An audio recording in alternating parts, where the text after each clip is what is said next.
Magandang umaga mga kasaka. Nandito tayo sa palayan natin. Ngayon ay day 6 mula nang sinabod natin yung RC160 direct seeding. So ito na yung update ngayon. Yan. At 6 days mahaba-haba na yung niya.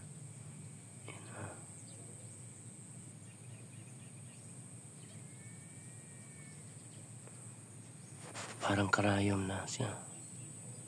Yan. Yun.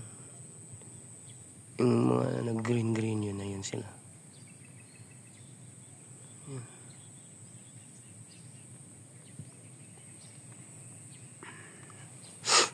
Tingnan natin dito. Sa kabila. Sa maliit na pinikak.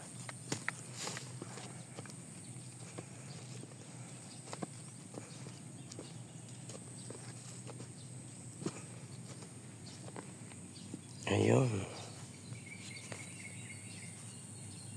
Dinali na naman ng kaibigan nating daga.